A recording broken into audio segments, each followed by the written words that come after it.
pessoal, sejam todos bem-vindos ao PodPrev, que é o podcast da Previdência BRB, que fala tudo sobre previdência, investimento e outras coisas mais. Eu sou Geisiane e a gente vai falar hoje sobre os resultados de investimentos referente a 2024. E hoje a gente está num cenário um pouco diferente e estou muito bem acompanhada com toda a diretoria. Queria dar as boas-vindas. Miriam, nossa presidente, seja bem-vinda.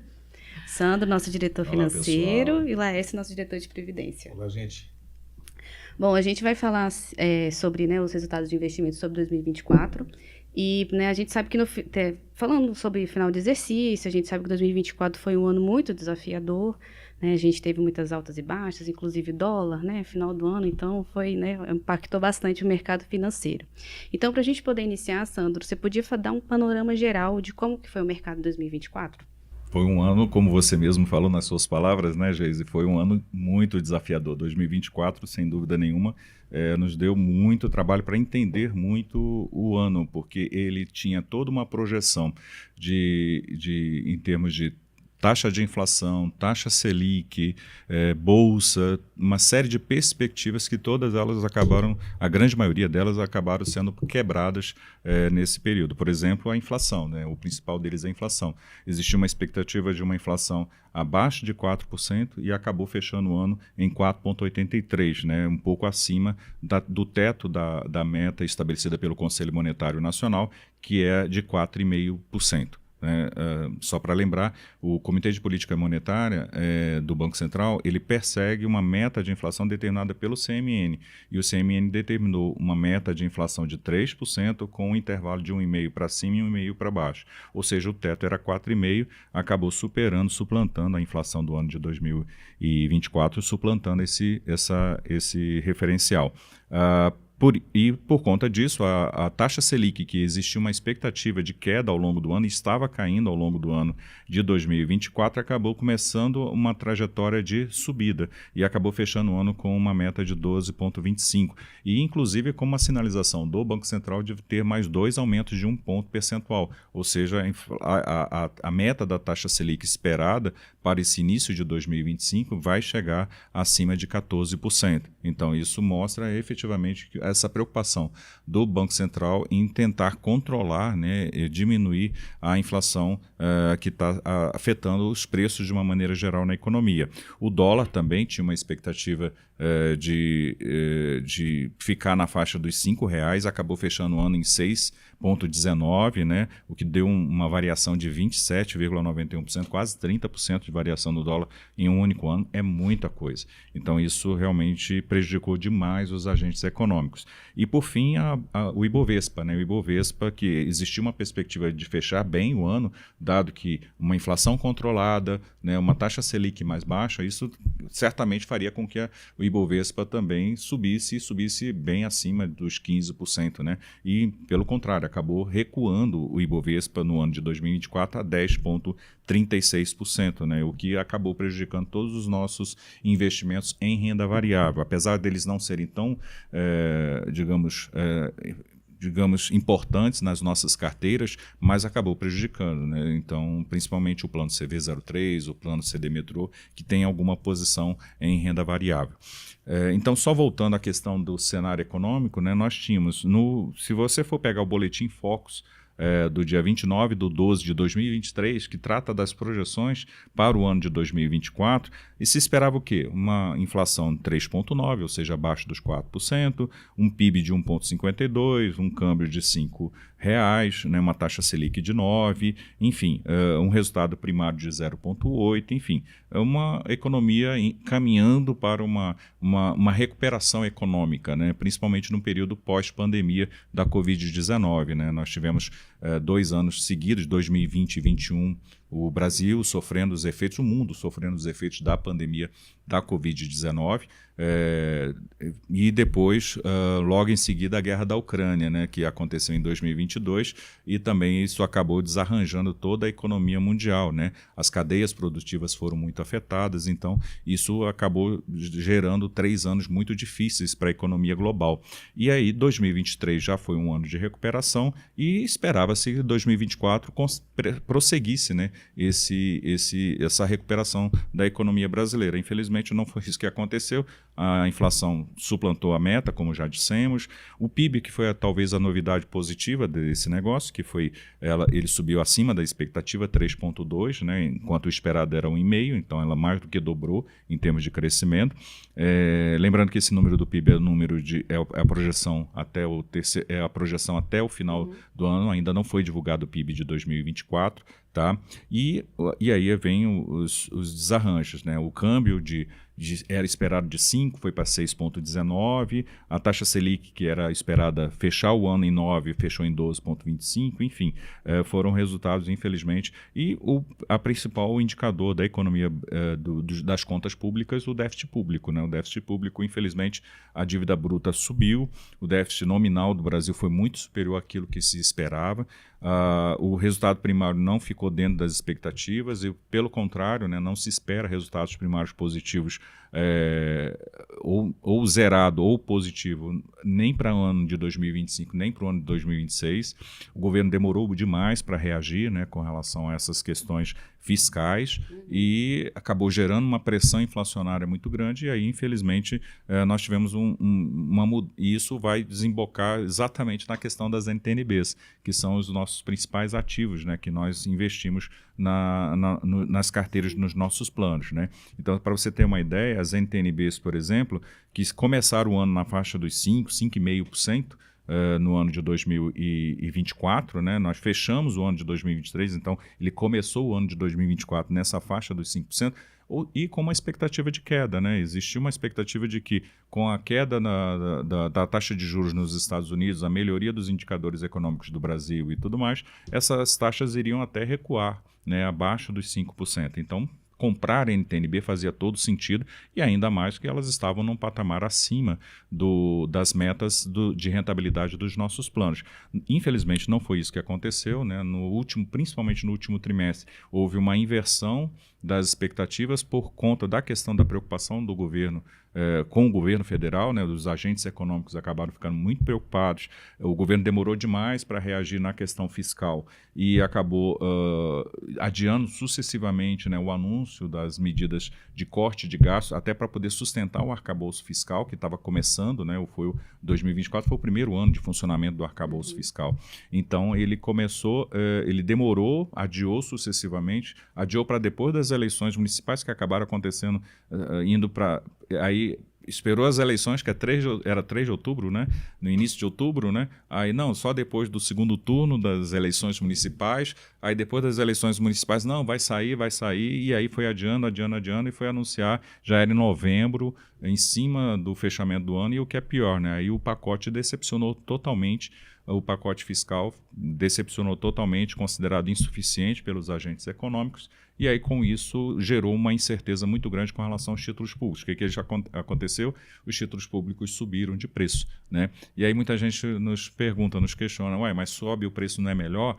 Não quando você já está comprado a 5%, a 6%, a 6%. Então, quando ele sobe acima desse patamar, isso significa que seus papéis desvalorizaram. Só para você ter uma ideia, esse patamar de taxa de juros verificado entre 7% e 8%, que é o que bateu no final do ano passado, é equivalente ao que aconteceu no Brasil em 2016, na época do impeachment da Dilma Rousseff, onde houve um problema fiscal muito forte, muito severo, com ameaça de impeachment da presidente e tudo mais. As taxas das NTNB chegaram nesse mesmo patamar que acabaram chegando no final de 2024. Então, isso realmente foi uma preocupação grande para todos os agentes econômicos e isso bateu na rentabilidade das NTNBs, né? Se você for pegar, por exemplo, o IMAB, que é o principal indicador de valorização ou desvalorização dos títulos públicos federais, das NTNBs, o IMAB ele desvalorizou no ano de 2024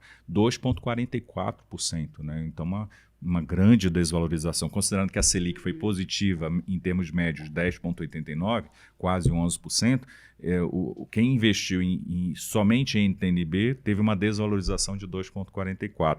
Né? Se você pegar, por exemplo, as NTNBs de vestes mais longos, como é o caso dos vértices acima de 2030, 32, 35, 40, 45, 2060, esses títulos, de uma maneira geral, em média, desvalorizaram no ano de 2024 8,63%, né? Então, isso acabou realmente refletindo nas nossas carteiras, né? Se você for olhar, a gente pode até mostrar na tela, né, Geise, pode mostrar na tela esse resumo da nossa das rentabilidades que nós obtivemos no ano de 2024, vocês vão ver que apenas o RegioSprev foi o plano de maior destaque de todos os nossos planos, né? Ele teve uma rentabilidade acima do seu referencial, que é IPCA mais 4, fechando o ano em 10,66% de rentabilidade, 118% acima, ou seja, uma rentabilidade que superou o seu referencial, que é IPCA mais 4. Os demais planos, infelizmente, todos sofreram, né? O BD01 performou abaixo daquilo que era esperado, né, 82%, né, fechando o ano com 7,98%, o CD02 menos ainda, com apenas 56% de performance, né, com 5,05%, o CV03 e o CD Metrô foram os mais afetados, porque eles têm na sua carteira, a maior parte dos papéis que compõem a carteira são NTNBs e marcadas a mercado. Então, todas essas oscilações que eu expliquei acabaram afetando diretamente esses planos. E aí depois a gente vai até explicar um pouco mais detalhadamente cada um desses planos, tá? O porquê desse resultado negativo. Lembrando sempre, resultado negativo não significa que tivemos prejuízo na carteira, é apenas a questão, o efeito da marcação ao mercado. Então, da mesma forma, o CD05 não teve uma performance boa, né? Performou apenas 4% do seu referencial, 0,33 no ano de 2024. Brasília Prev performou 65%, né, do seu referencial, 5,85%, e o PGA, o Plano de Gestão Administrativa, com uma performance de 3% apenas do seu referencial, ou seja, 0,25%. Né? Mas volto a dizer, todos esses planos, todas essas performances não positivas e até a performance negativa do CV03 e do Metrô são facilmente explicados pelo efeito da marcação ao mercado. É importante salientar isso. A questão é a marcação ao mercado dessas NTNBs que infelizmente acabaram afetando negativamente o desempenho. A questão é que a grande vantagem que a gente pode dizer dessa história toda é que nós vamos ter algumas novidades importantes, mas isso a gente vai explicar mais para frente, no caso, essas novidades boas, que certamente todos os participantes vão gostar aí dessas informações novas que nós vamos passar. E dentro disso, Sandro, todo esse cenário que você trouxe para a gente, né, de 2024, a gente sabe que o resultado no mercado, então, em dezembro, foi impactado. E como que isso impactou nossa rentabilidade nos nossos planos? O BD01 foi o plano que teve uma rentabilidade, fechou o ano com uma rentabilidade de 7,98. Essa rentabilidade, ele é até um pouco superior à média. Nós temos uma consultoria chamada Aditus, que faz uma assessoria para mais de 300, faz um apanhado, digamos assim, um acompanhamento de mais de 300 planos.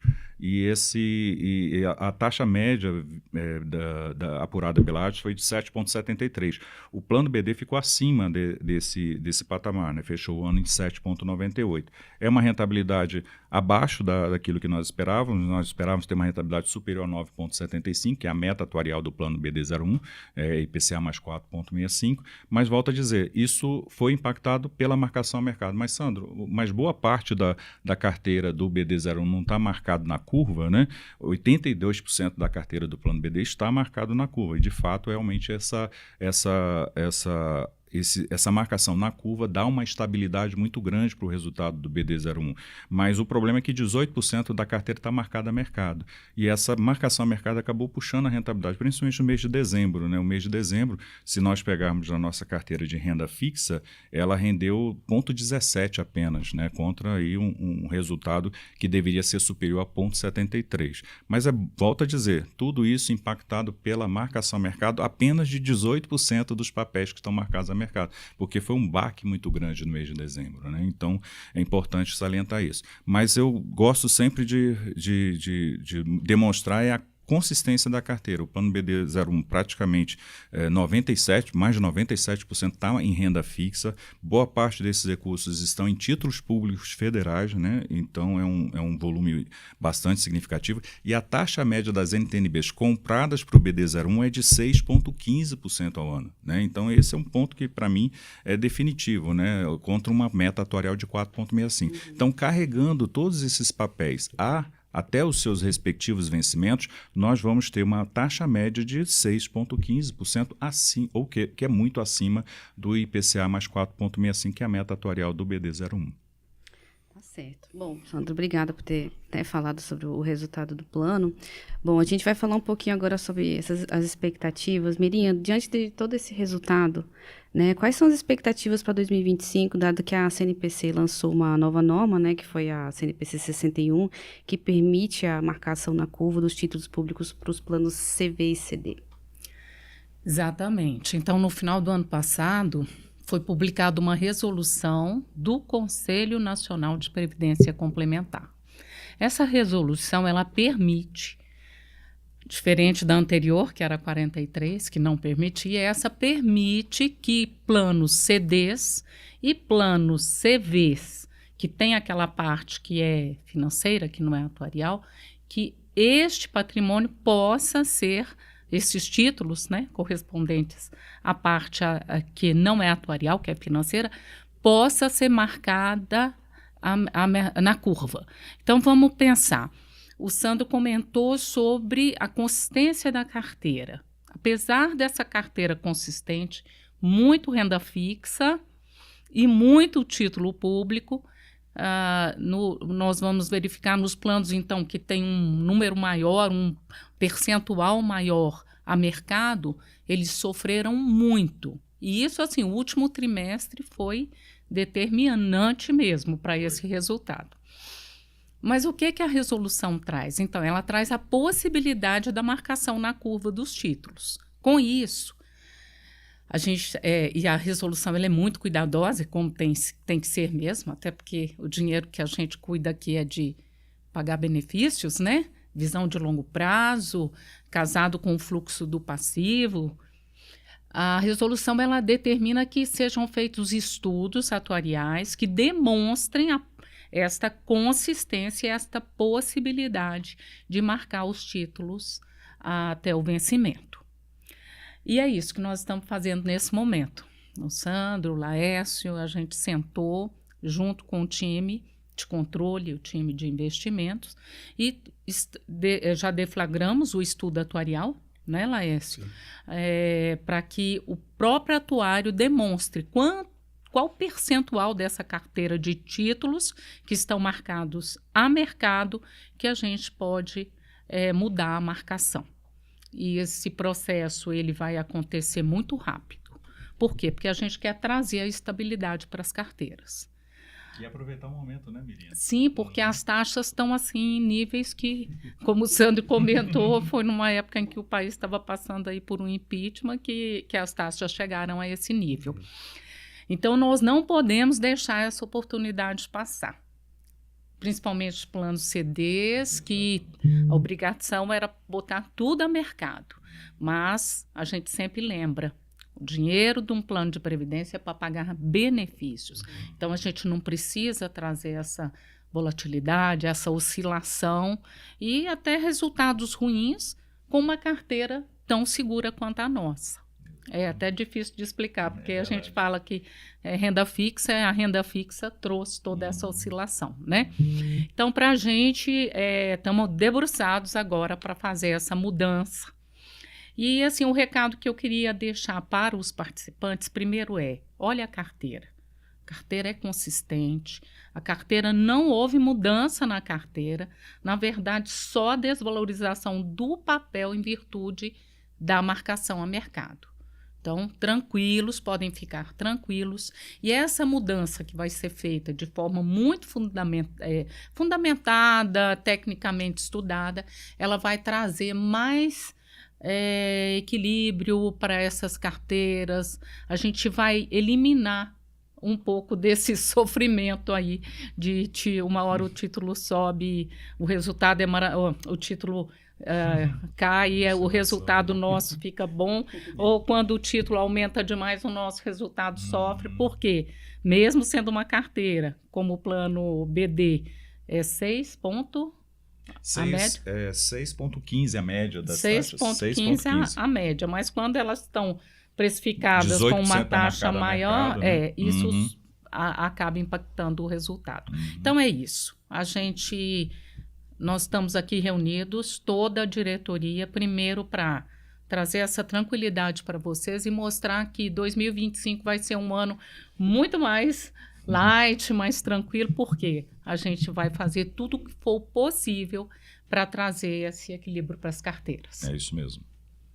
Maravilha. Então, a gente até convida, né, você participante a continuar acompanhando, né, o PodPrev, os nossos resultados, o Previdência em Números, continuar acompanhando o resultado do seu plano, né, e os desdobramentos que estão sendo feitos pela diretoria também. O Regis em Números vai sair agora, mas a gente fez questão do PodPrev sair antes, para a gente estar explicando e mostrando para as pessoas, porque o resultado ruim ou o resultado bom, a gente conversa, a gente explica, e principalmente para trazer essa tranquilidade para todos. Com certeza. Bom, e continuando, né, falando ainda um pouquinho sobre 2024, Laércio, a gente teve um marco que foi um superávit do plano BD01, né, e que uma coisa que não acontecia já tinha um tempo, e qual que é a sua expectativa para isso, para 2025? Pois é, de fato, o plano BD01, ele trouxe um resultado bastante expressivo, né? Nós fechamos o ano de 2024 com 381 mil de superávit, e isso é uma notícia muito boa, porque nós estamos falando de 5 anos que isso não acontecia, né? Foi em 2019 a última vez que isso aconteceu, então foi um resultado bastante expressivo, e a promessa para o ano de 2025 é muito boa, porque nós já estamos com os papéis comprados a 6%, então o que traz para nós uma expectativa de resultado muito boa para 2025. Isso é ótimo. E no plano BD a gente vai trabalhar a mudança de marcação também. A gente espera que também vai ter os resultados venham bem melhores. Porque esses 18%, como já foi explicado, né, eles acabaram impactando negativamente no resultado do plano. E aí puxaram para baixo, e acabou que nós não conseguimos atingir o resultado esperado, né, de 9,75. Então, com essa diminuição dessa parcela marcada a mercado, nós vamos conseguir atingir, sem dúvida nenhuma, com mais tranquilidade, né, com até sobra, eu diria, né, por conta do aproveitamento das taxas atuais, que estão muito próximas de 8%. Sim. Então, isso deve melhorar significativamente o resultado do BD01.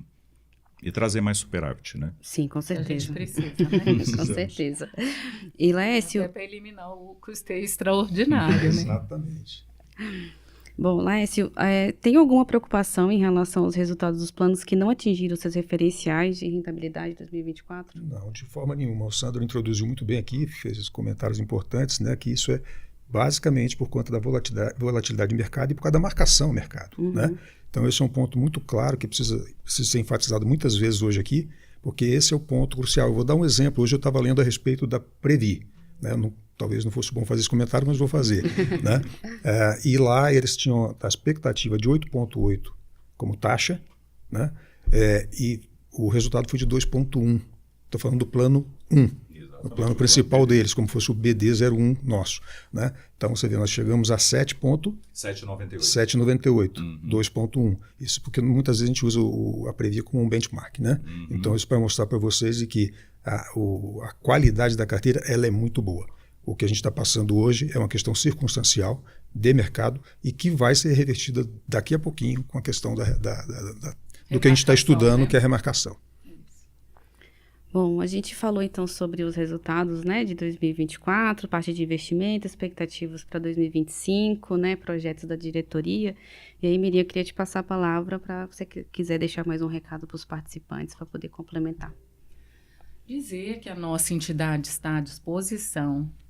Quem quiser tirar suas dúvidas, ir lá, conversar com os nossos técnicos, o time de investimentos está à disposição, o pessoal do controle também, e a diretoria, especialmente, para recebê-los lá na Previdência BRB. Segundo, tranquilizar os nossos participantes de que um resultado como esse, ele num primeiro momento ele assusta, mas de fato os títulos estão lá, são títulos públicos federais comprados com taxas muito boas, muito acima do referencial. Então, a única coisa que nós vamos fazer é, a partir dos estudos técnicos, mudar a marcação desses títulos. E com isso, a gente espera, e com certeza acontecerá, porque eles estão com as taxas muito altas, né? A gente vai trazer um resultado mais equilibrado, mais estável, né? Mais estável, Mais é melhor. mais constante. É mais constante e Exatamente, mais estável. constante. Exatamente. Então é isso. Fiquem tranquilos. Qualquer dúvida, entre em contato conosco. Só queria ajudar aí complementar o que a Miriam colocou, também para ajudar a tranquilizar os nossos participantes, que é importante ressaltar que no longo prazo, todos os nossos planos têm atingido sistematicamente os seus referenciais de rentabilidade. É o caso do BD01, os planos que têm mais histórico, né? O BD01, o CV03, o próprio CD02, são planos que têm um histórico longo, né? E se você for olhar nos últimos 10 anos, nós temos essa consistência de resultado. Por isso, essa é a nossa confiança, né? Mirinha, Laércio, né? Então, essa nossa confiança, porque nós temos conseguido atingir. É sempre bom ressaltar, né, que nós viemos aí de 5 anos bem complicados, né? Nós tivemos pandemia, 2 anos de pandemia, em 2020, 2021. Tivemos ainda, por exemplo, esse problema agora que aconteceu no ano passado, essa crise fiscal no Brasil também. Isso também impactou nos investimentos. E mesmo assim, no horizonte de longo prazo, de 10 anos, esses planos têm performado acima dos seus referenciais. Então, assim, isso realmente para a gente é mais um sinal de confiança, né, de que nós vamos conseguir entregar no longo prazo os nossos referenciais de rentabilidade que nós prometemos. Cumprir os compromissos, Cumprir, né? principalmente, né, Miriam? Muito pagar bem os lembrado. benefícios regularmente, como temos feito. Nesse ano de 2024, a gente pagou mais de 250 milhões, né? Isso. Em benefícios previdenciários regularmente. Então, fiquem tranquilos, as carteiras são consistentes e essa mudança de marcação vai trazer essa Mais tranquilidade que a gente precisa. É isso mesmo. Para todos nós. Bom, é isso. Então a gente chega ao fim de mais um episódio, né, do Pod Prévio. Eu queria agradecer, tá, a presença de toda a diretoria, né? Hoje foi uma coisa mais assim robusta, foi muito bom. Agradecer a presença de vocês por trazerem, né, essas informações para o participante, as informações de investimento de 2024. É importante essa transparência e o comprometimento que a Previdência BRB tem com todos os participantes. E obrigada a você pela audiência, por continuar aqui com a gente. Se você tiver dúvidas, comentários, deixa aqui pra gente aqui embaixo no campo comentários aqui do nosso vídeo, ou entre em contato, né, com o nosso time, como a Miriam mesmo falou, estamos de portas abertas para esclarecer, né, qualquer dúvida ou questionamento que tiver. Continua acompanhando a gente aqui no nosso YouTube, não esqueça, né, de ativar o sininho, deixa seu like no vídeo, se inscreva no canal e acompanhe a gente nas outras redes sociais. A gente está no Facebook, Instagram e LinkedIn também, além, né, daqui do YouTube. E aqui nos nossos comentários aqui embaixo a gente vai deixar para vocês também o link do Previdência em Números, o link da rentabilidade histórica, que foram pontos destacados aqui pela diretoria para ficar mais fácil para vocês acessarem também. E continua acompanhando a gente. Até a próxima. Tchau, tchau.